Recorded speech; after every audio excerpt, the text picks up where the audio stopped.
Oui, je suis Thierno Seydou Ndiaye, je suis le directeur du centre hospitalier régional de Saint-Louis. Directeur du matériel flambant neuf est arrivé au niveau du centre d'hémodialyse de l'hôpital régional de Saint-Louis.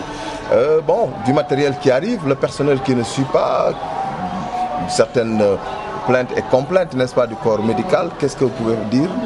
Je vous remercie. Je voudrais tout d'abord remercier le ministère de la Santé, monsieur le ministre de la Santé et de l'Agence sociale, M. Diouf Sarr, qui nous a fortement appuyé, qui a appuyé l'hôpital en mettant à la disposition de l'unité de dialyse 12 appareils qui sont neufs. Donc nous passons d'unité même à centre de dialyse. Comme l'a dit le docteur Diallo, aujourd'hui nous allons constituer le centre pratiquement le plus important en termes de disponibilité litière pour pouvoir procéder à cette activité-là. Aujourd'hui, après le service des urgences, l'hôpital a eu à réhabiliter le centre d'hémodialyse, beaucoup plus convivial, où les patients sont beaucoup plus à l'aise aujourd'hui et ils peuvent faire leur dialyse en toute quiétude. Grâce à un personnel très compétent qui est là, qui est absolument rompu à la tâche. Mais c'est un personnel aujourd'hui que nous allons étoffer. Un premier pas a été fait et à cet effet nous remercions fortement le ministère des Forces armées à travers le colonel Cissé. Les Forces armées aussi au niveau de Saint-Louis ont pu aujourd'hui mettre à notre disposition déjà 10 infirmiers dans le cadre de la multisectorialité pour pouvoir aider le centre de dialyse. Et nous sommes en train aussi de former d'autres agents qui, une fois la formation achevée, seront insérés absolument dans le nouveau dispositif. Et il n'en demeure pas moins que le ministère de la Santé, à travers les recrutements, aussi mettra à notre disposition, après nous avoir donné les machines, très certainement mettra aussi à notre disposition les ressources humaines pour pouvoir avoir un fonctionnement optimal. Directeur, on va en profiter pour parler de la salle d'urgence, n'est-ce pas, qui a été rénovée. Elle est toujours fonctionnelle? Oui, aujourd'hui la stratégie ce n'est pas de tout faire en même temps. Nous n'avons pas la capacité financière à tout faire en même temps. C'est un hôpital qui date de 1822. Il y a beaucoup de problèmes du point de vue de l'infrastructure. Il y a beaucoup de problèmes dus à l'érosion. Il y a un problème et tout cela se répercute autant sur les machines que sur les bâtiments. La stratégie que nous avons arrêtée globalement après consensus, c'est de pouvoir agir par à-coup. Nous avons commencé par le service des urgences qui est absolument fonctionnel, qui a été mis à l'épreuve même lors de 2 catastrophes et nous avons eu une prise en charge véritablement très efficiente de l'ensemble des blessés comme des cas de décès. Et donc pour dire que jusqu'à présent nous touchons du bois, mais c'est un service qui est très fonctionnel avec le docteur Diédiou. Après les consultations externes, le hall d'accueil et tout, nous sommes attaqués justement au centre d'hémodialyse qui aujourd'hui a fait l'objet d'une réhabilitation parce que c'est un service qui date quand même de quelques années, qui était de 2010 et il fallait quand même pouvoir réhabiliter ce service-là. Présentement, là où je vous parle, le service de néonatologie avec le docteur Seck a été carrément réhabilité. Et il reste juste à fournir l'équipement nécessaire, notamment les couveuses, les tables chauffantes et autres. Et je peux vous dire que grâce d'une part au ministre de la Santé qui va nous aider à travers la direction de la santé de la reproduction et la DIEM, et d'autre part la coopération internationale, notamment Horizon Sahel, et nous allons entièrement équiper les 2 salles de néonatologie, et ce qui va très fortement contribuer à la prise en charge des enfants prématurés. Alors récemment, une rumeur persistante a fait état de la fermeture du service d'accueil. Qu'en est-il? Le service le bureau de l'accueil, orientation et des usagers est un bureau aujourd'hui qui a été mis en place par arrêté ministériel. Je ne crois pas aujourd'hui qu'au Sénégal, un directeur ait quelque part où cela puisse être à fermer quelques bureaux des usagers que cela soit. Dans le cadre maintenant de la réorganisation des différents services, on peut avoir à le bouger pour un certain temps, tout en étant accessible à l'ensemble des usagers. Le bureau, vous l'avez vu aujourd'hui, est à sa place. Les gens fréquentent ce bureau. Aucun acte n'a jamais été pris pour fermer ce bureau. Vous avez constaté avec moi que les usagers rentrent dans cette salle, discutent avec les travailleurs et repartent parfaitement tranquilles. Mais l'accueil des usagers, ce n'est même pas seulement le bureau, c'est jusqu'au directeur. hier de 15h à 19h, moi-même en tant que directeur, je recevais une délégation des usagers conduite par Wallo Sénégal et Maître Abba Talib Gueye de 15h à pratiquement 19h. Donc c'est pour dire que la réception des complaintes, c'est non seulement le bureau, c'est les chefs de service qui reçoivent, mais c'est jusqu'au directeur. Et ça, c'est continu au niveau de cet hôpital-là. Ça a été l'occasion certainement de revisiter un peu tous les maux qui gangrènent la structure hospitalière. Mais récemment, on a surtout parlé, le focus a été mis sur le scanner en panne. Alors, c'est assez répétitif, hein. Comment comptez-vous vous y prendre pour juguler ce mal? D'abord, il faudrait dire que ce scanner est un appareil qui a 7 ans. Il est là depuis 2012. C'est un appareil qui fait l'objet d'un entretien, mais très souvent à cause de l'humidité. Vous avez vu, c'est non seulement ce scanner, mais c'est les appareils d'échographe et tout, qui très souvent tombent en panne.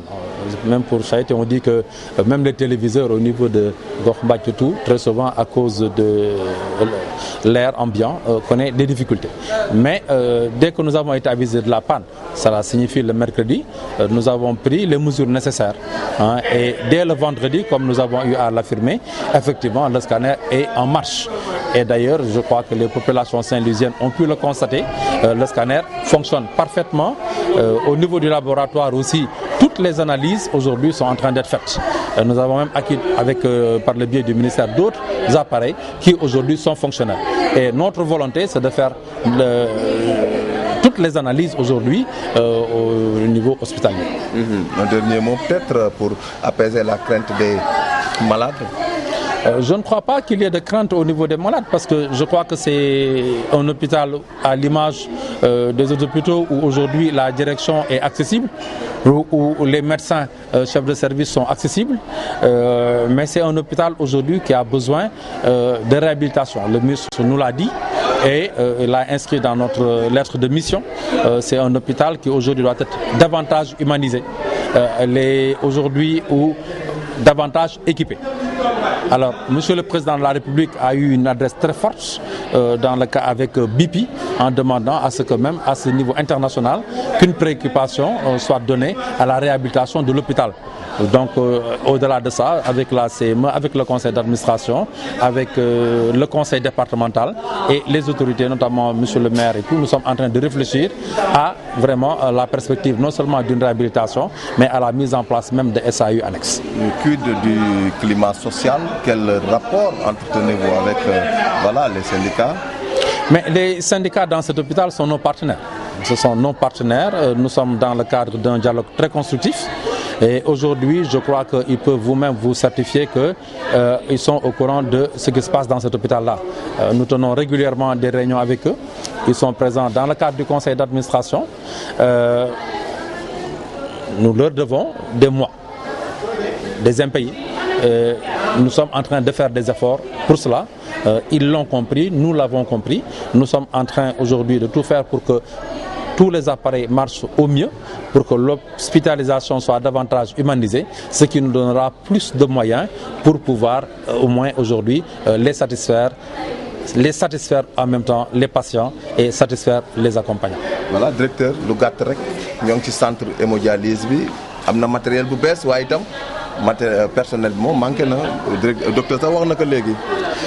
dañu am mbég te di sant bu baax monsieur Abdoulaye Diouf Sarr, ministre de la santé et de l'action sociale mi nga xam ne ci entremise am ak waa JEM ak Dimenter am nañu ay appareils yu bees appareils yoo xam ne dafay jël en charge ñi nga xam ne ñoom ñoo war a def dialyse feebar loo xam ne rek tànnal na ki feebar dañ ciy sant suñu borom.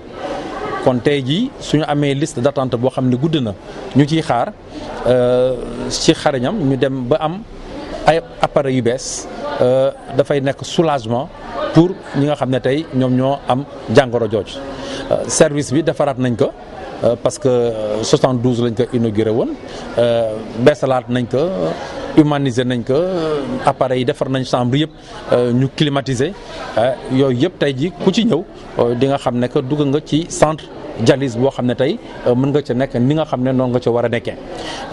Personnel bi it biñ ci ñëwee comme service yu ci bëri doyul ministère de la santé naam at gu nekk mu dimbaluñu yónnee ñu ay docteurs yónnee ñu ay infirmiers kon fu mu nekk nii bi ñu jubloo bi ci njëkk ci service des urgences am lu ñu ca def réhabilité ko defaraat ko ba mu gën a fonctionnel ànd ci ak docteur Diédhiou ak ñi ca nekk ñëpp tey jii tàmbali nañu ci dialyse bi ginnaaw équipement yi ginnaaw bâtiment bi volet ressources humaines bi moom moo ca des xaaruñu ndax docteur yi it mën nañu seedeel ne que ci cadre relation dynamique bi ñu am dem nañu ba waxtaan ak colonel Cissé bi nga xam ne mooy comme zone bi fi nekk nii ci garnison ba mu daal di jël fukki infirmier andi leen fii ngir ñu jàppale ñu.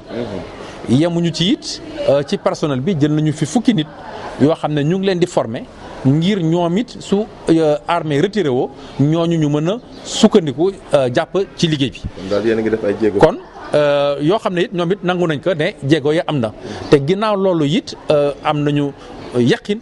ndax monsieur le ministre bi mu fiy jegee am na fi 2 semaines jox nañu it firnde ne dafa ñuy jàppale hôpital bi dina ci gën a jàpp ginnaaw jàpp ji nga xam ne moom la ci jàpp foofu. man daal yaakaar am na si l'hôpital bi gannaaw nag bi nga xamee ni ñoo ngi nemmeeku leen si matériel bi di paan ak yooyu scanner bi des fois syndicalistes yi daan jóg léegi sax dal nañu loolu yëpp nga tënkal ñu ko. waaw syndicats yi ay partenaires hôpital bi lañu dinañu ay liggéeykat lañu yu xarañ yoo xam ne ñu ngi fi. nekk ay sentinelles pour veiller à ce que hôpital bi nekk au service de la population waaye it ay travailleurs lañu yoo xam ne suñu liggéey ba weer gu dee kenn ku nekk ni nga nekkee sa secteur bëgg am loo yóbbu sa njaboot ñoom it noonu lañu ko bëgg a yóbbu seen njaboot ba nga xam ne suñu toogee mu am ay appareils yu paan wala mu am gàllankoor ba tax fin du mois ñu amal leen xaalis faw fokk ñu mën a am nuñ ko manifester ndax it ñoom dañu loué ay kër dañu seen doom yi dañuy jàngi mu am fenn foo xam ne tey alal loolu soxla nañ ko ngir dundal seen njaboot kon nag loolu la plupart du temps moom mooy andi ay yaxanal ci seen diggante ak ñun waaye waxtaan nañ ci bi ñu ci waxtaanee it tey jii defe naa ne ñu ngi sant suñu borom amul benn nuage diggante direction ak travailleur matériel bi maintenant li jëm ci matériel bi jëm ci scanner yi appareil rek la appareil boo xam ne ëpp na juróom-ñaari at léeg-léeg it mu am nen noo xam ne noonu la ko cay demee waaye bi mu paane it yàlla def na biñ ko ci yégee li ñu jël jumtukaay yëpp yi nga xam ne war na ci saisir ñi nga xam ne ñoom ñoo koy defar ba ajjuma ji ñu waxoon it yàlla suturaal nañu ba ajjuma ji it appareil ba baax na ba ñi nga xam ne ñoo waroon def scanner yëpp boobu ba léegi ñu ngi continuer di def scanner fii kon tey amul kenn koo xam ne ci li may taxawee nii ñu ngi koy yóbbu ci feneen pour def fa scanner amul feneen foo xam ne tey jii ci laboratoire ba jël nañu ko dem di def analyse feneen mais terewul it ne ëllëg it appareil mën na yàqu politique bi ñu am tey mooy ci laboratoire bi bépp appareil ñu doublé ko su fekkee ne appareil bi panne na ñu jël beneen ba en attendant defar ba ca des. tey jii scanner it ñu ngi toog di xool ak monsieur le ministre nan la ñuy dem ba am IRM. tey ñu ngi ci perspective xool ak monsieur le ministre de la santé nan la ñuy def ba hôpitalu Ndar bi am IRM nan la ñuy fexe ba nga xam ne dinañ am beneen scanner donc tey ci loolu la ñu nekk monsieur le ministre jox nañu assurance pour jàppale hôpital bi nee na ñu it jox ñu injonction pour ñu nekk aux côtés de la population fexe ba hôpital bi nekk benn fleuron. ñu defar service d'urgence temps yi ñëwoon nañ fi sax léegi nag ñu ni service su kii bi lu mu tudd service d'accueil bi da nga ko tëjoon waa lu waral loolu. waaw xam nga hôpital ñun service public lañu service public continuité ak permanence moo ci am tëj jëf mooy jël acte ne tëj nañu kenn musul taxaw ne tey yi tëj nañu service bi surtout lenn loo xam ne par arrêté lañ ci defoon bi ñuy réorganiser service su urgence bi nga xam ne ñëpp gis nañ ko il fallait ñu mën a délocaliser benn salle notamment fi nga xam ne fa la ñu war a defar plâtre donc fa lañ ko ci tegoon mais activité bi nga xam ne ngoone mi ngi ci woon ak jigéen ñi activité bi continuer woon na salle bi la ñu délocaliser woon te salle bi ñu délocaliser woon it delloo nañ ko ca waaw kon nag yaakaar naa ne amul lenn loo xam ne mën nañu toog tey jii wax ne lii def nañ ko te amul fenn foo xam ne nit ki mën na tegu di ko ca wax surtout soo laajtewul jot nga waxtaanal sax ak ñi nga xam ni ñooy waa Wallu Ndar ak yooyu ñoom Zahir ak ñoom maître Guèye waaw am mbég trop parce que hôpital du ñu fay faj rek du ñu fay faju ndax kenn ku ne ci ñun même man mi directeur bi malade potentiel la kon suñu amee ay sentinelle ñoo xam ne tey waa Ndar lañu bëgg Ndar ànd ak ñi nga xam ne fii la ñuy liggéeyee ne dañuy fexe hôpital bi jëm kanam dañu ci am mbég kooku am nañ ci vraiment mbég bu amul ab bi ñu ñëwee it wax ji ci commencé ci scanner man suma bopp intervenir naa ci biir forum bi invité les nit pour ñu daje démb am nañu délégation bu taggu boo xam ne ñëw na ànd ak maître Abou Talib ànd ak ñoom Zahir ànd ak ñoom madame Guissé ànd ak le président du conseil national des jeunes vraiment délégation ñoom Dia délégation bu importante waxtaan nañu 3 heures ba 19 heures amul loo xam ne tey ëmpale nañ ko lépp loo xam ne jëm na ci dundinu hôpital bi waxtaan nañ ci perspective yoo xam ne war nañ ko amit waxtaan nañ ci li nga xam ne fa la ñu xalaat demee ci hôpital bi it waxtaan nañ ci li ñu bëgg ñoom it hôpital bi gën ko jëfle jëmale ci nit ñi it waxtaan nañ ci bi ñu ci pare it on a promis ñu gisante waat incha allah dañuy dem rendre compte ci ñi ko war a rendre compte daañu gën a mën a waxtaan te lépp loo xam ne jëm na ci vie hôpital bi muy wàllu Ndar di yeneen association wu doomu Ndar di képp koo xam ne hôpital bi intéressé na la na la biir ne le directeur ak ñi ñu àndal nous nous tenons prêts 24 heures sur 24 ñëw toog waxtaan ci ak yow ndax xam-xam yooyu xel yooyu kattan yooyu doole yooyu mooy tax ba mbir mi jëm kanam ndax du kenn rek moo ko mën a defar.